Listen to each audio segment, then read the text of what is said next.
Assalamualaikum warahmatullahi wabarakatuh. Waalaikumsalam warahmatullahi wabarakatuh. Ila hadratin Nabi Muhammad sallallahu alaihi wasallam wa ila jami'i masyayikh al-qaya wa bil khusus Romo Kiai Haji Muhammad Anwar Mansur wa ila jami'i mustahikina wa jami'i munawwikina wa jami'i mu'allifil kutub khususan mu'allif Jam'al Jawamid Bibarakati ulumihim fitri wa dunya wal akhirah. Lahumul Fatihah.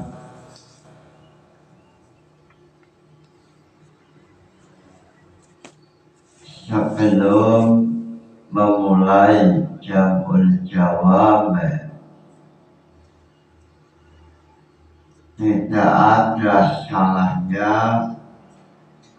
silakan mahasiswa yang mau bertanya. Silakan mahasiswa yang mau bertanya mengenai persoalan Jam'ul Jawamid. Silakan.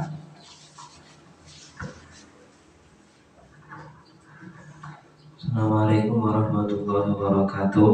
Kami dari mahasiswa Tribakti PAI semester 5 ingin menanyakan kejelasan tentang bahwasannya sekarang banyak sekali polemik orang-orang ataupun kelompok-kelompok yang menolak adanya maulid ataupun maulid Nabi. Padahal di lingkup desa dan lingkup orang NU ini maulid ini menjadi suatu adat yang pasti dilaksanakan oleh semua orang. Nah, ini apakah ada dalil yang mendasari adanya maulid, baik itu dari hadis maupun Quran? Mungkin dalil yang sahih ataupun dalil yang lebih jelas tentang adanya perayaan maulid Nabi. Demikian, wassalamualaikum warahmatullahi wabarakatuh.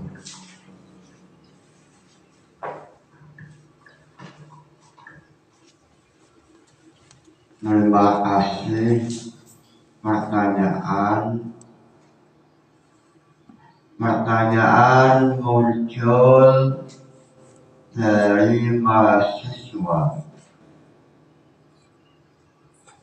Memunculkan pertanyaan minta kejelasan hadis yang sahih mengenai mengadakan maulid Nabi, mengadakan acara maulid Nabi. Minta dalil sahihnya mana? Sebab ada 1-2 kelompok yang mengatakan maulid, mengadakan acara maulid Nabi. Ada satu kelompok yang mengatakan bahwa acara itu bid'ah. Sebelum memulai pembahasan, sebelum memulai Jam'ul Jawamid, alangkah istimewanya alam barokahnya memulai dengan nazam jam'ul jawab.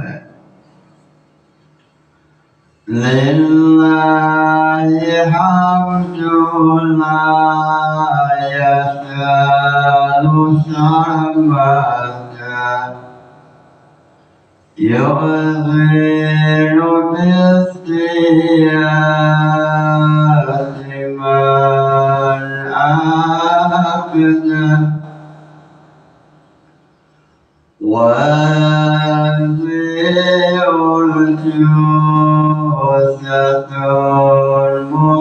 المحررة أبياتها مثل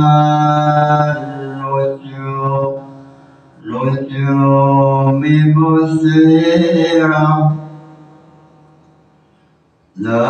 ضمنتها جمع الجوامع الذي حوى أصول الفقه واسر الشاذ. Loncat mengenai definisi usul fikih.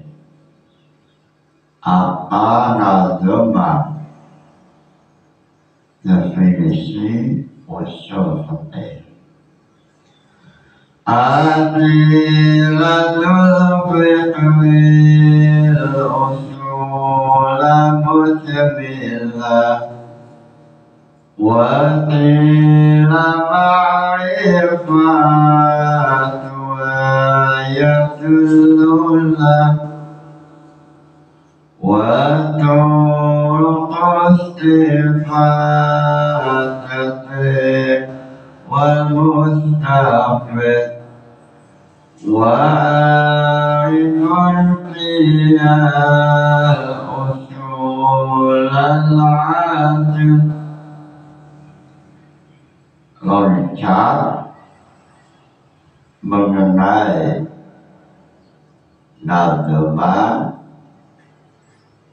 tentang pembahasan hadis.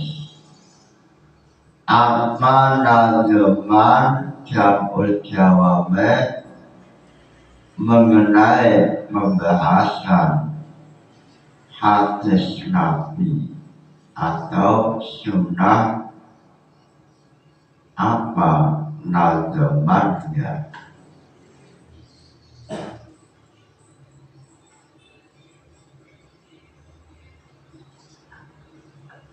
Apa nazaman jam'ul jawame mengenai pembahasan hadis Nabi atau sunnah Nabi? Nazamannya apa? Qaulun Nabi wal fi'lu wa taqriru sunnatu wa ma'ul matur. Qaulun Nabi wal fi'lu wa taqriru sunnatu wa ma'ul matur.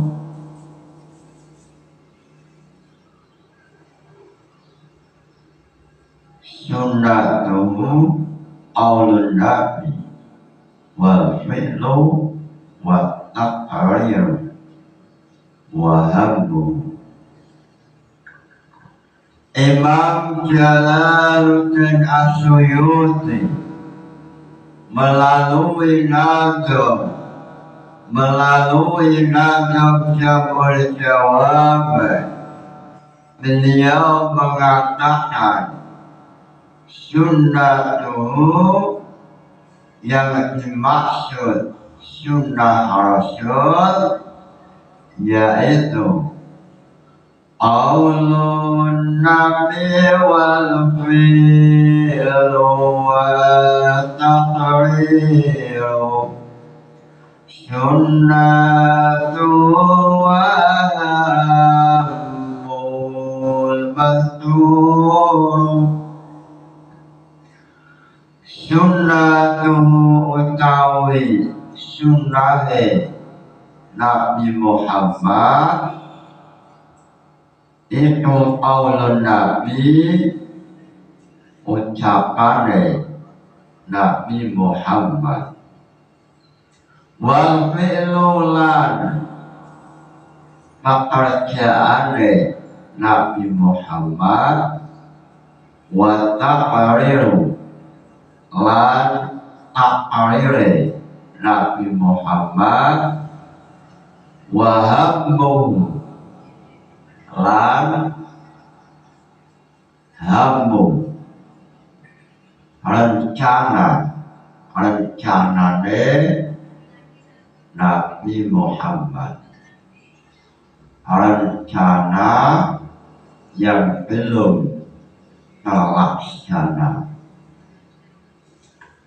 Imam Jalaluddin As-Suyuti melalui nazam Jam'ul Jawab beliau menampilkan definisi mengenai tentang hadis Nabi. Apa itu hadis Nabi? Imam Jalaluddin mengatakan hadis Nabi ada 4. Yang pertama, hadis Nabi ada 4. Pertama, yaitu qaulun Nabi. Semua apa yang diucapkan oleh Rasulullah itu namanya sunnah. Lalu yang kedua yaitu fi'lun Nabi, pekerjaan yang dilakukan oleh Nabi, oleh Muhammad, oleh Nabi Muhammad, maka itu namanya hadis. Lalu yang ketiga adalah taqriru, persetujuan Nabi. Ini namanya hadis Nabi. Lalu yang keempat, wahammu, rencana Rasulullah yang belum terlaksana.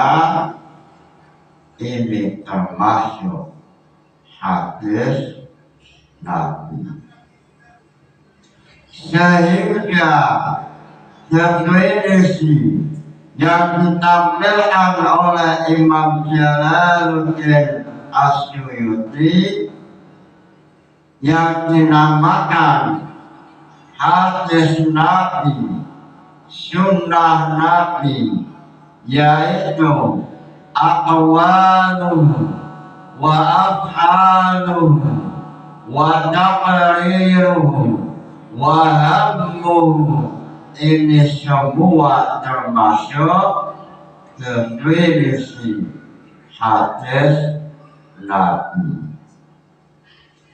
Lalu muncul pertanyaan, kenapa Imam Jalaluddin As-Suyuti mengenai definisi ini tidak sama dengan apa yang ada dalam Jam'ul Jawab?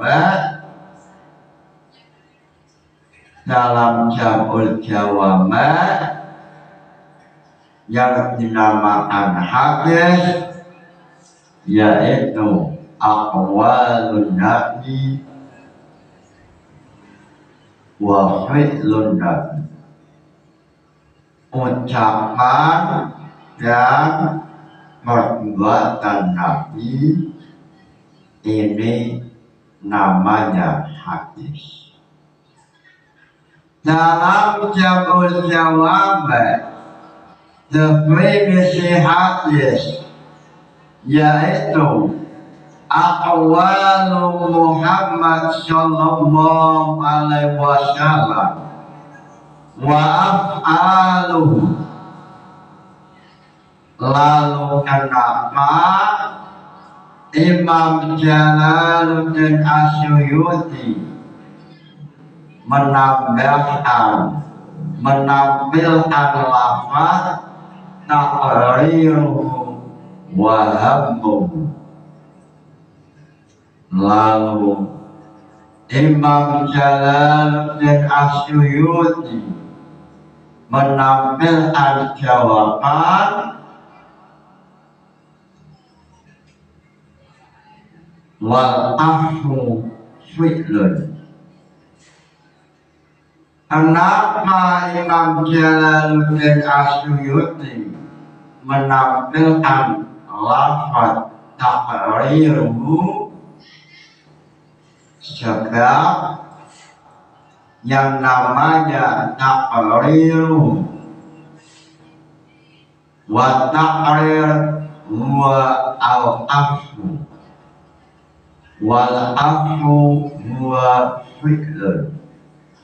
Sehingga taqriruhu persetujuan Rasulullah walaupun tidak langsung ucapan, tapi taqrirun Nabi termasuk al-afu. Al-afu huwa fi'lun. Al-afu at-ta'u huwa fi'lun. Walaupun dalam masalah mengenai at-ta'u al-huwa fi'lun awla fihi khilafun. Walaupun dalam masalah at-ta'u al-huwa fi'lun awla, ini ulama terjadi silang pendapat. Imam Jalaluddin Asyuyuti memilih pendapat yang mengatakan bahwa at-ta'u huwa fi'lun. Sehingga Imam Jalaluddin Asyuyuti mengatakan wa taqriru huwa al-afu wal afu huwa fi'lun. Ini alasan yang ditampilkan, yang dimunculkan oleh Imam Jalaluddin Asyuyuti. Lalu muncul pertanyaan, kenapa Imam Jalaluddin menampilkan lafaz wahammuhu? Lalu Imam Jalaluddin menampilkan alasan, menampilkan hammuhu, alasannya mengikuti Imam Syarqasi wasyada asyarqasi wahammuhu.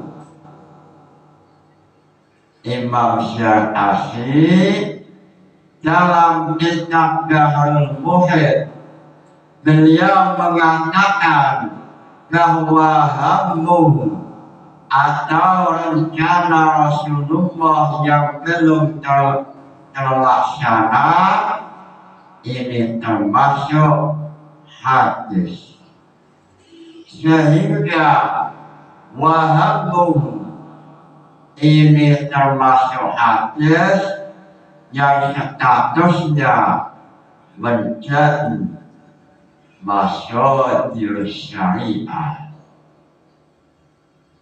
Imam Syar'afi dalam Bahrul Muhit beliau mengatakan hamun Nabi, rencana Nabi yang belum terlaksana termasuk hadis, termasuk masyhur syariah. Sehingga Imam Jalaluddin menampilkan aneka furu'iyah, aneka fikih yang terbangun dari hadis hamiyah. Hadis hamiyah yaitu hadis Nabi Muhammad atau rencana Nabi Muhammad yang belum terlaksana. Lalu untuk mempermudah memahami hadis hamiyah, Imam Jalaluddin menampilkan contoh seperti mu'aqabatul mukhallifina anil jamaah. Dalam hadis Rasulullah memerintahkan untuk berjamaah.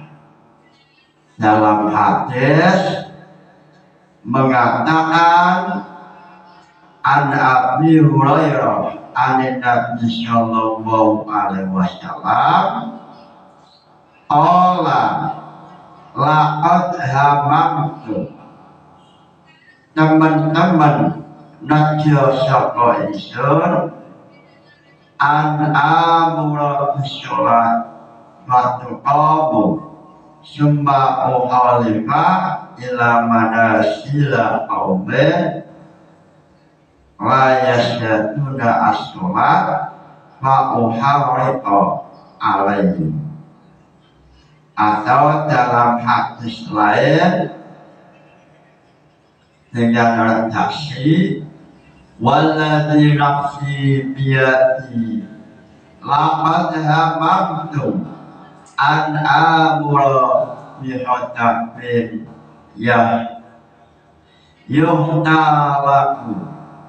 yuhtabu summa amura bisholat ilah. Atau dalam redaksi lain akhbarna Malik an Abi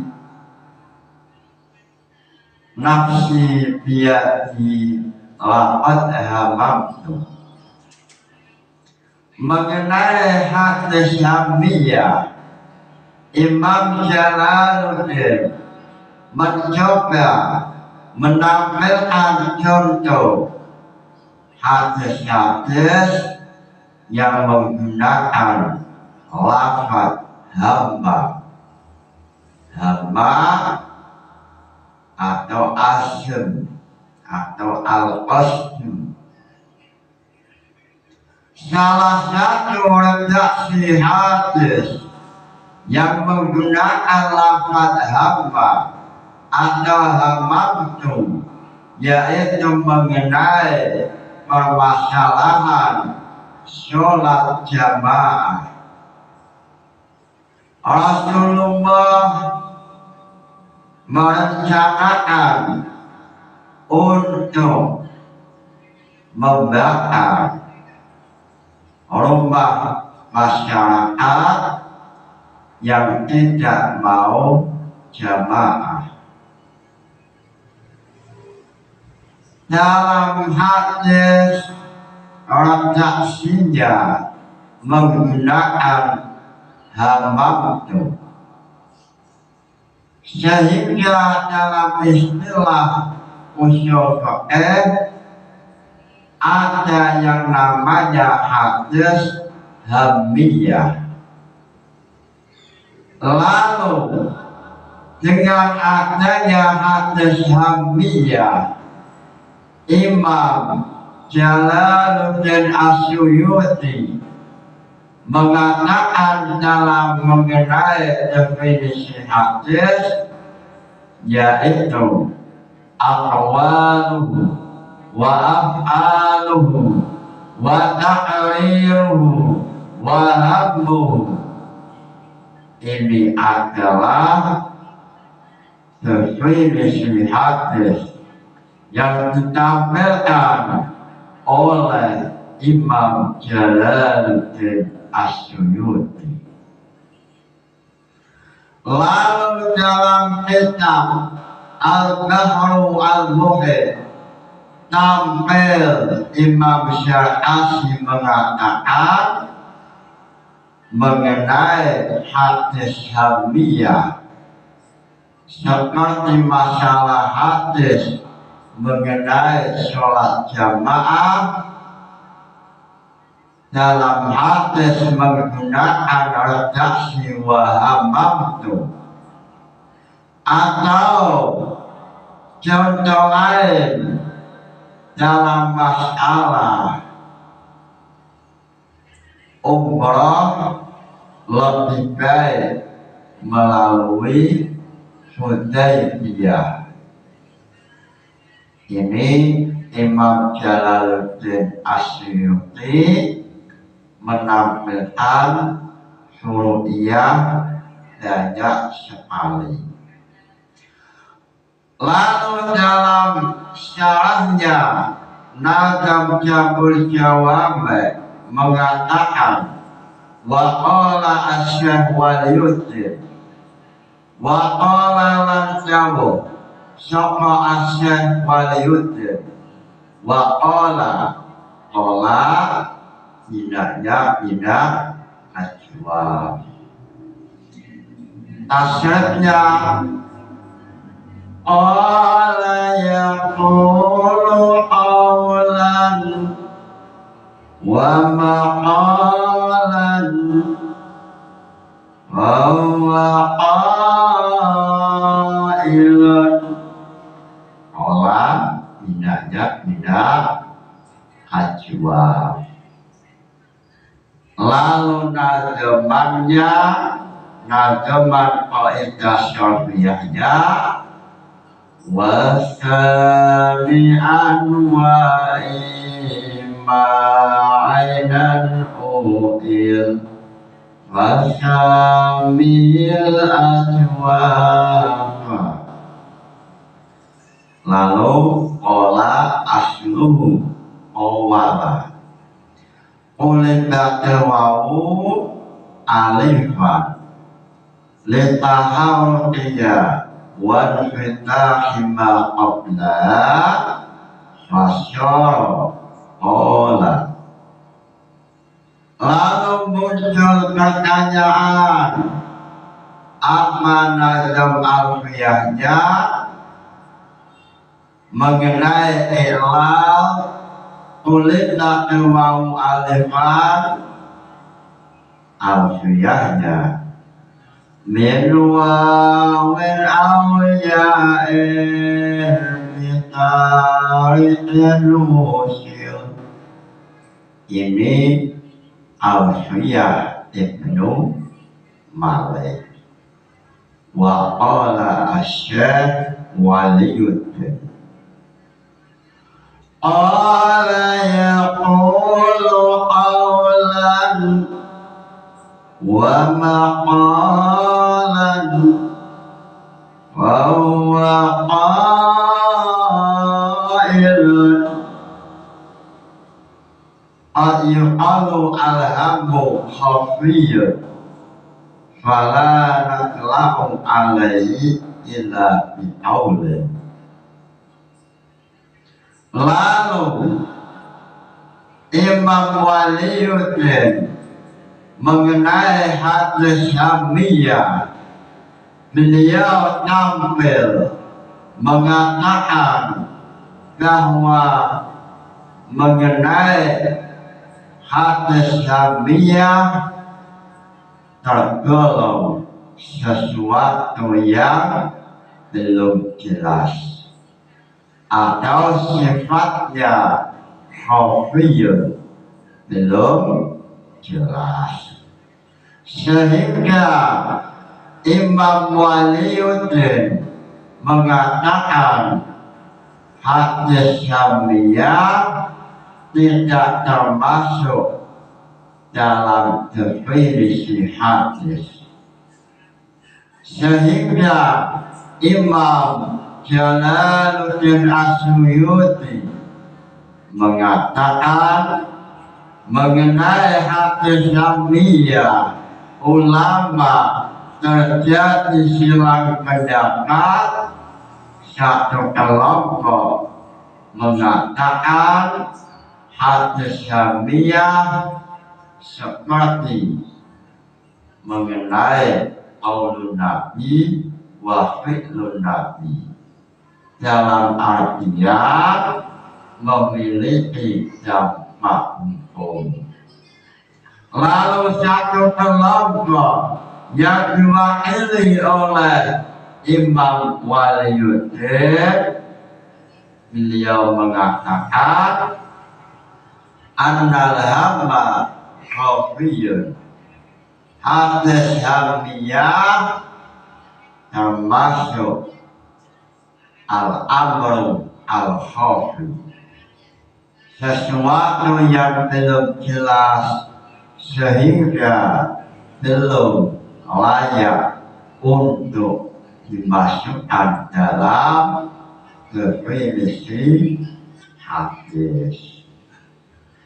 Lalu mengenai pertanyaan hadis sahih mana yang mengatakan bahwa mengadakan upacara mauludan adalah sunnah, mengenai hal ini Syekh Maliki dalam salah satu kitabnya mengatakan hadis yang sahih yaitu pada waktu Rasulullah sedang puasa hari Senin, beliau ditanya, apa faedah puasa hari Senin ya Rasulullah? Salah satu sahabat Nabi bertanya kepada Nabi Muhammad yang saat waktu itu Rasulullah sedang puasa hari Senin, lalu datang salah satu sahabat, wahai Rasulullah, untuk apa berpuasa hari Senin? Untuk apa engkau puasa pada hari Senin? Lalu Rasulullah menjawab, saya puasa hari Senin ini sebagai lambang, sebagai peringatan, sebagai upacara peringatan untuk mengingat kelahiran saya. Yaumun wulidtu fiha, hari Senin. Rasulullah mengatakan hari Senin adalah hari yang istimewa yang mana hari ini saya dilahirkan. Maka sebagai upacara memperingati kelahiran Nabi Muhammad, beliau melaksanakan puasa Senin.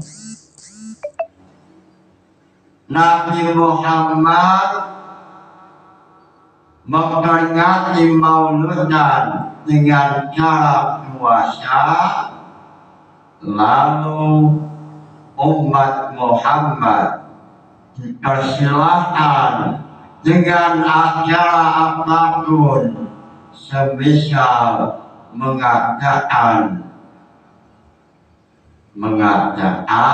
perkumpulan atau selamatan, tidak masalah.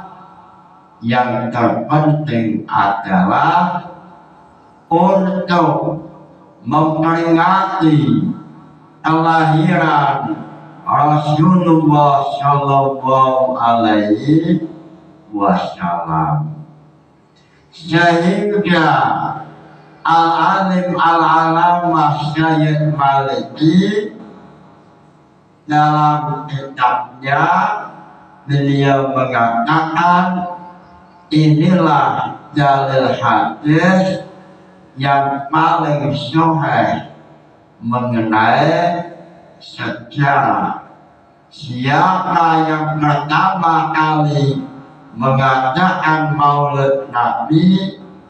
Maka jawabannya adalah yang pertama kali mengadakan upacara Maulid Nabi adalah Nabi Muhammad Sallallahu Alaihi Wasallam. Lalu Syed Maliki dalam kitabnya menerangkan, menjelaskan mengenai ulama salaf, yaitu Sultan Al-Muzaffar. Sultan Muzaffar beliau selalu mengadakan Maulidan, mengadakan upacara Maulidan Nabi. Lalu temannya yaitu Sultan Salahuddin Al-Ayyubi bersama-sama mengadakan Maulid Nabi. Salahuddin Al-Ayyubi atau Sultan Muzaffar ini adalah ulama yang ahli sunnah wal jamaah. Dalam Al-Bidayah wa Nihayah mengatakan bahwa Salahuddin Al-Ayyubi ataupun Sultan Muzaffar pada waktu ingin membela Palestina, ingin menghancurkan pasukan salib, pasukan musuh, beliau mengadakan upacara Maulid Nabi. Sehingga dengan barokahnya Maulidan, barokahnya Nabi Muhammad Sallallahu Alaihi Wasallam, Salahuddin dan Sultan Muzaffar oleh Allah diberi kemenangan, muncul sebagai pemenang dalam peperangan melawan pasukan salib pada tahun 580 Hijriah. Pada tahun itu sebelum muncul Salahuddin, sebelum muncul Sultan Muzaffar, Palestina dikuasai oleh pasukan salib. Umat Islam banyak yang dibunuh. Umat Islam oleh pasukan salib dibunuh, sehingga sebelum Islam mengalahkan pasukan salib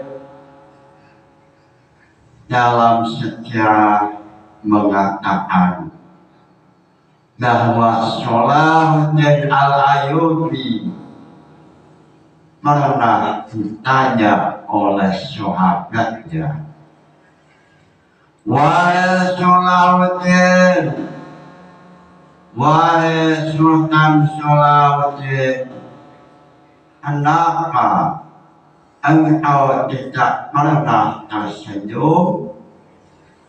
Kenapa engkau tidak pernah tersenyum? Kenapa engkau tidak pernah menampakkan wajah yang senang?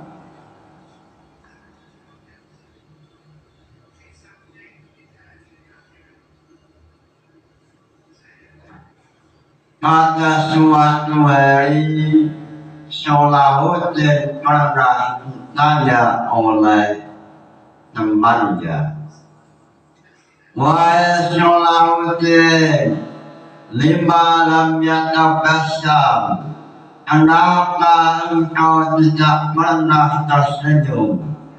Wahai Salahuddin, kenapa engkau tidak pernah menampakkan wajah yang senang? Apa jawaban Salahuddin?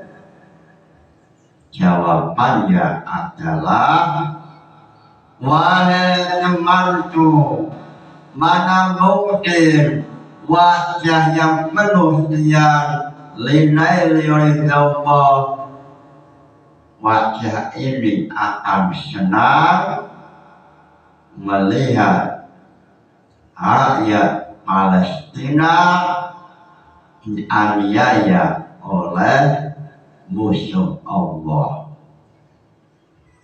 Apa jawaban Salahuddin?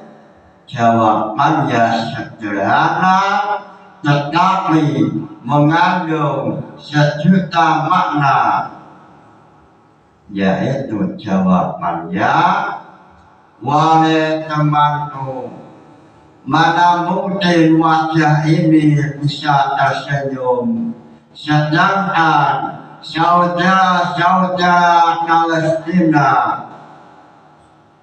oleh kaum salib, oleh kaum kafir dianiaya. Mana mungkin wajah ini bisa tersenyum melihat penderitaan rakyat Palestina, selalu melihat penderitaan rakyat Palestina. Ulama mengatakan apa yang dikatakan oleh Salahuddin ini jawabannya singkat, ringkas, tetapi memiliki ribuan makna, bahkan jutaan makna.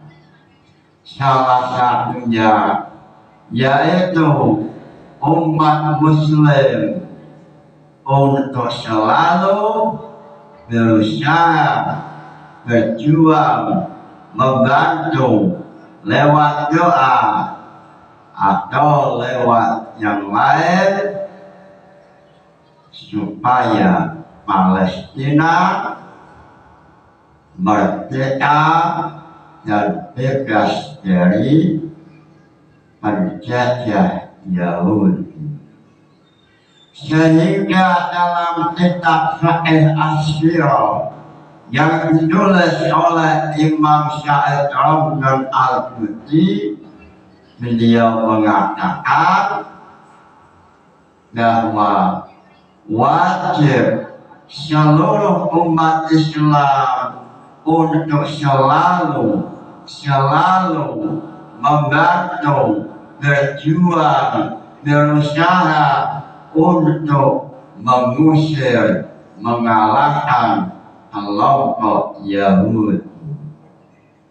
Mudah-mudahan ngaji ini membawa barokah. Imam Ghazali dalam kitab Ihya Ulumuddin beliau mengatakan masalah ilmu ada 3 istilah. Yang pertama ontologi, yang kedua epistemologi, lalu yang ketiga aksiologi. Aksiologi adalah tujuan mencari ilmu. Beliau mengatakan tujuan mencari ilmu lillahi ta'ala atau linaili ridallah. Al-Fatihah. Wassalamualaikum warahmatullahi wabarakatuh.